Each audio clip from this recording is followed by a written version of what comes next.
Hey, Ronnie Dale, Four Wheeling Australia. I have recently upgraded my cooling system, my intercooler and my radiator. Was it worth it? 100% yes, it was worth it for me. But does that mean that everyone else should do it? Definitely no. What? Did he just say no?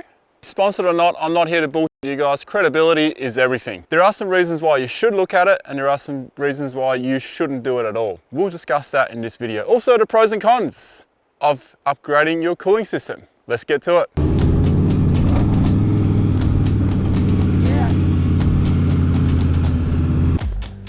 Let's discuss why I decided to upgrade my intercooler and my radiator. Let's start with the intercooler. Reason number one, the vehicle is 2013, which means that it's 9 years old. It was one of the first dual cabs to be released. This means that the engine is, aging, I guess. It's only 9 years, right? But the thing is, I always had in my mind, it's my forever vehicle. And having that mindset is one thing, but when you do a full rebuild and you invest a lot of time and money into the interior and the underneath and just pretty much all over the vehicle, that means I'm committing to the long haul, which means that I would like a reliable engine and I want to prolong the engine life. Remote traveling, your vehicle's reliability is your lifeline. If your vehicle breaks down, you're screwed. So the only reason why you want your bonnet to be open on a remote trip is to do a routine check. You don't want it to be open for any other reason. So in doing a cooling upgrade is only going to assist the engine in lasting a lot longer. It's also going to assist in all the little small things like fuel economy and all those little things. We'll get to all the pros and cons, even though some of these pros will be very small, mind you, but we'll get to that. Reason number two, doing long towing trips on soft sand in WA, which is quite common, and I do one every single year down at the backs of the cliffs on Bilbunya Dunes. That sand is very soft, and when you're consistently going 30 to 40 kilometers towing on soft sand, your EGTs get very high, to the point where I would have to pull over every now and then. Other people in the convoy would also have to do that. They get a bit hot, they'll slow down, they'll back off, or we'll have to pull up and just have a break.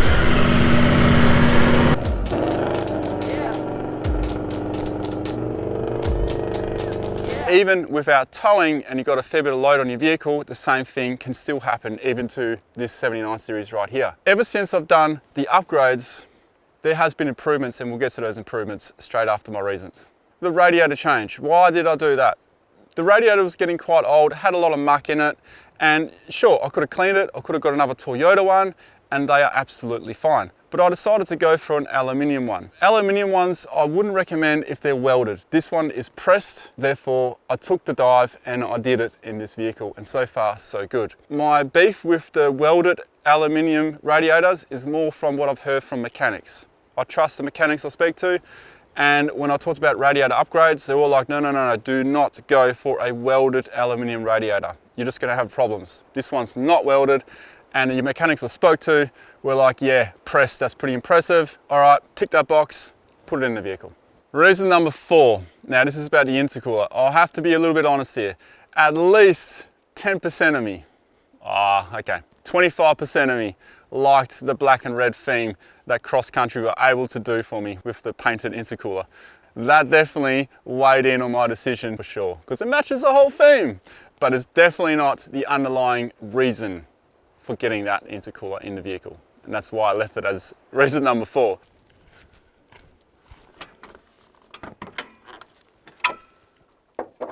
Benefits that I got from this, well, it's pretty obvious, like cooler air and cooler engine temps.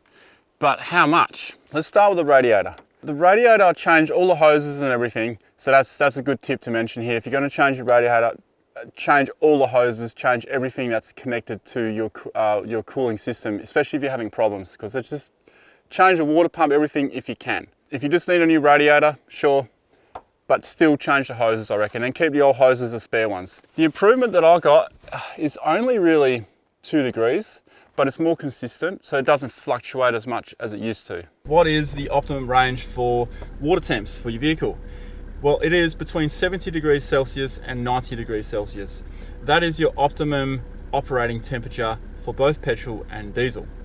So anything above that, you got to kind of worry a bit about that. You got to investigate, why am I running hotter than that? And the only way to gauge that is to get like a scan gauge or an OBD sensor or something like that to get the actual digital reading of how hot your vehicle's running, because using the gauge on your dash is not going to tell you a whole deal. All it's going to tell you is it's sitting in the middle, we're at operating temperature.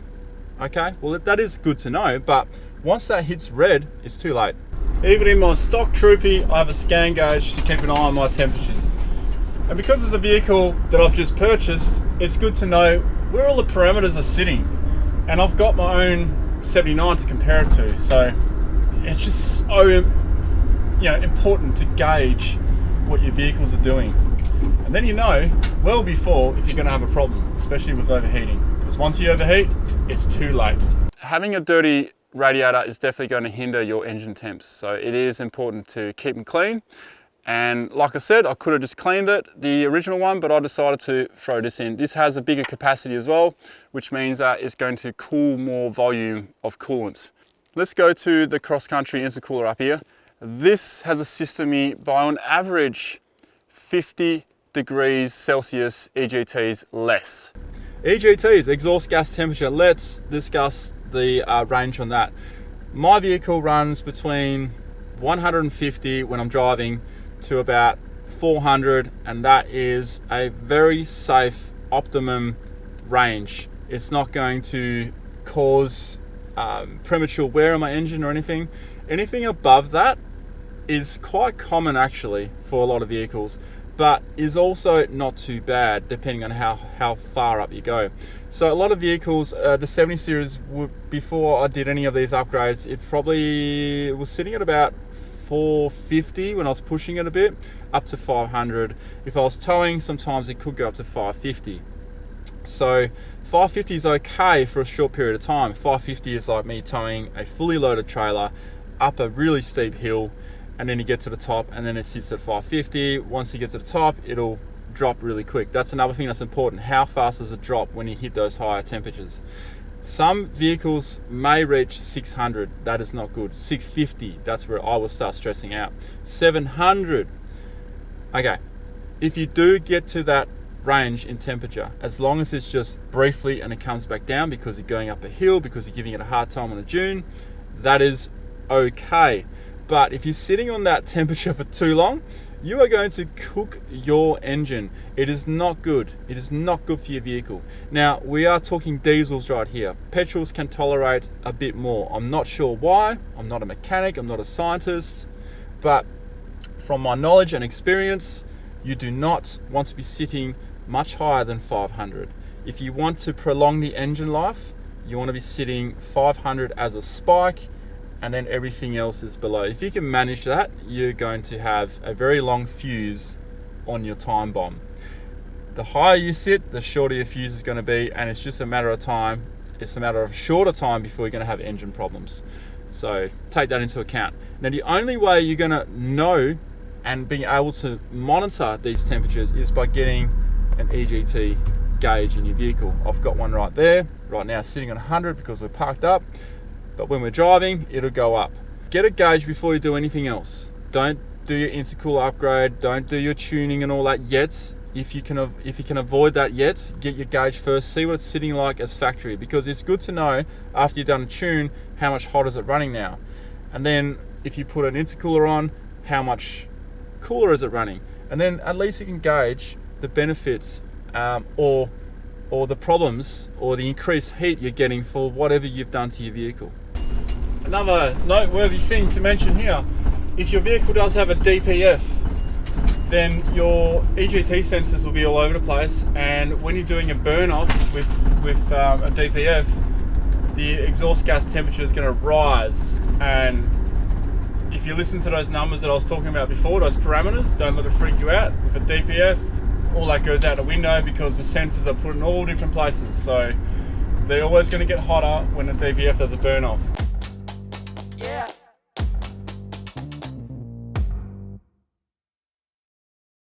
Having driven the vehicle now for quite some time, I think I've put another 3,000 to 4,000 Ks on the clock, maybe even 5,000. It is sitting on average 50 degrees Celsius cooler, which is bloody cool, bloody awesome. When I'm towing, the same 50 degrees cooler, and I'll get into more about towing in a sec because that is the biggest difference I've found is when I'm towing. Okay, here are some details. it's running a lot cooler. Now, there are a number of reasons for this. Number one, this is a much bigger intercooler. Number two, it has 2 thermo fans underneath it, which are constantly running when we're driving. Now, those fans, when you're going at slow speeds and there's not much airflow being rammed in through the scoop, then those thermo fans really suck the air through it and cool it down. On low range driving on a beach, this has made a big difference. I no longer get to those temperatures where I feel like I need to back off. In that sense, it's been great. Towing. The biggest difference I found when I was towing was the fact that when you leave Perth and you hit up the Great Northern Highway and you're heading north, you got to cross a number of hills. What I used to do was speed up, going down a hill, over the speed limit obviously, and then whoop, and then absorb that speed up as I'm going up the next hill.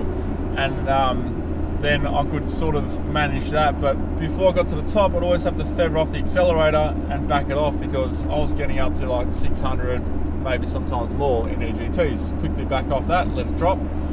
This time, I was able to keep my foot on the accelerator and maintain at least 100 kilometers per hour towing, because that's the legal limit in WA. I may have gone a bit faster, but I'm not going to confirm that I did or not. Don't want to get in trouble here. But I was able to maintain my speed, and the maximum EGT I got was like 570. Yeah, sure, you don't want to be sitting there for too long, but I was able to maintain the speed, get to the top, and then let off the accelerator a bit, and then slowly it was dropping down to like 450, 400 EGT again, which is absolutely fantastic. And that's what you want when you upgrade an intercooler. So it's done everything I wanted to. This should prolong the life of my engine. It's only going to do good things. It will also improve my fuel economy by a smidgen. They say that doing this, upgrading your intercooler, will give you more power. And yes, there might be more power in my vehicle. I can't really tell. I'm being honest here, I can't tell if I've got more power, but it does feel smoother. It does feel more responsive. That I can definitely say. So as in terms of power, the only way you're going to know if you're getting more power out of your engine because you've got an intercooler is to put it on a dyno and do it for a run. I haven't done that.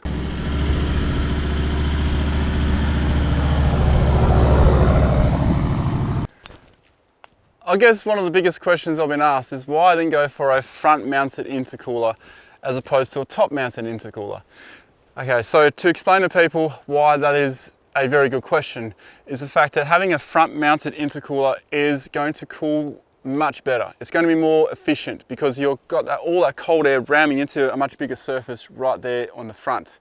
And then you'll have fans behind it too. I decided to go for a top mount because that's how the vehicle is designed, and I didn't want all these pipe work going all the way over here. I just wanted it to kind of still be within stock, but it's far from that really now because the pipework is a bit different. That said, however, it's up here and it fits, it's out of the way. I haven't altered anything on the front, and that's where I prefer to put it. Yeah. Yeah. Intercooler, pros and cons. Let's get into that. Intercooler upgrade pros. A bigger intercooler means more cooling, more surface area to cool on. Increased power and performance from your engine because the air is denser and cooler air is entering into your pistons. And of course, increased engine life. This did not have thermofans underneath it from factory. It does now. So those fans are going to assist in the cooling, mainly on soft sand or slow beach runs or low range in hot conditions. The cons. There are not many really. I mean, you are changing it the way it's sort of fitted. So if something does happen out in the bush and you're trying to source parts, it may be a bit more difficult to sort that out. So that's one con that must be considered. The price. Doing an intercooler upgrade is not a cheap exercise. Yeah.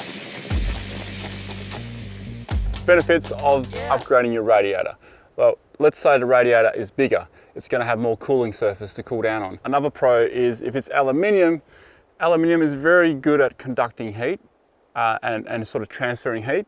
So that is also going to increase the cooling capacity of a radiator. More consistent in temperatures. So not too high, not too low, sitting at the operating temperature. Two cons for upgrading your radiator. You don't get a very good one. That's a bit of a con because then it's not really an upgrade.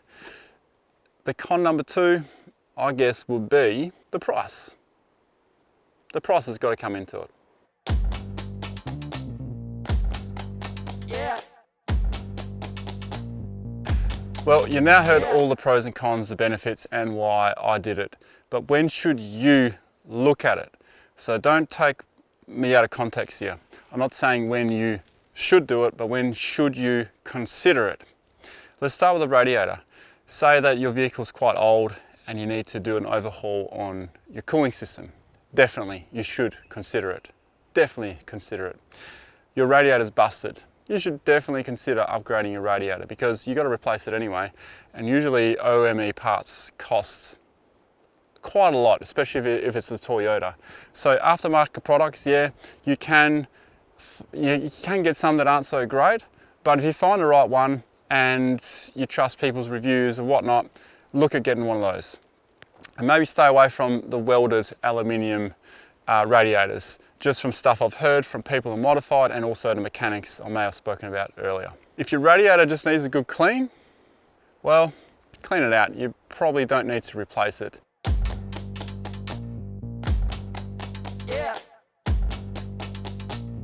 If you're going to upgrade your intercooler, you should really understand your EGTs first. How hot are they running?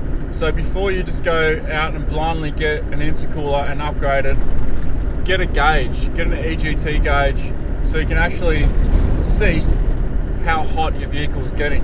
Because if you just go and upgrade it and then get a gauge after you've upgraded it, you don't really know what your benefits are. Yeah. When should you upgrade your intercooler? If your vehicle is brand new or very new, you shouldn't need to upgrade your intercooler.